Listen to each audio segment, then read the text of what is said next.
Iran কয়েক মাসের মধ্যেই সমৃদ্ধ ইউরেনিয়াম পুনরায় শুরু করতে পারে আইএইএ। জাতিসংঘের পারমাণবিক পর্যবেক্ষণ সংস্থার প্রধান রাফায়েল গ্রোসি বলেছেন, মার্কিন যুক্তরাষ্ট্র ও ইসরায়েলের হামলায় বেশ কয়েকটি পরমাণু স্থাপনা ক্ষতিগ্রস্ত হওয়া সত্ত্বেও ইরান সম্ভবত কয়েক মাসের মধ্যে সমৃদ্ধ ইউরেনিয়াম উৎপাদন আবার শুরু করতে পারবে।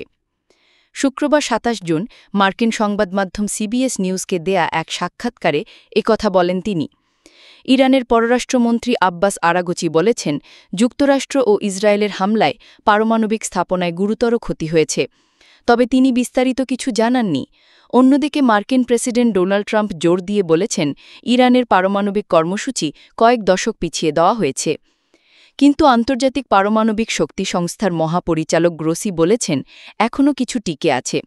শনিবার প্রকাশিত সাক্ষাৎকারে গ্রোসি বলেন, আমি বলবো, কয়েক মাসের মধ্যে তারা কয়েকটি সেন্ট্রিফিউজ ঘুরিয়ে সমৃদ্ধ ইউরেনিয়াম তৈরি করতে পারে, অথবা তার চেয়েও কম। আরেকটি গুরুত্বপূর্ণ প্রশ্ন হল, হামলার আগে ইরান কি তার আনুমানিক ৪০৮.৬ কিলোগ্রাম বা ৯০০ পাউন্ড উচ্চ সমৃদ্ধ ইউরেনিয়ামের কিছু বা পুরোটাই স্থানান্তর করতে সক্ষম হয়েছিল?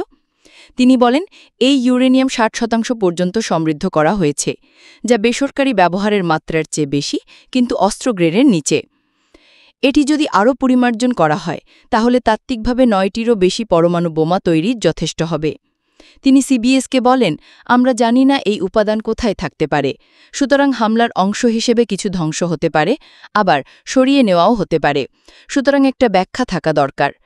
আপাতত ইরানি আইন প্রণেতারা আইএইএকে সহযোগিতা স্থগিত করার পক্ষে ভোট দিয়েছেন এবং তেহরান ক্ষতিগ্রস্ত স্থাপনাগুলো, বিশেষত প্রধান ইউরেনিয়াম সমৃদ্ধকরণ সুবিধা ফোর্দোর পরিদর্শনের জন্য গ্রোসির অনুরোধ প্রত্যাখ্যান করেছে।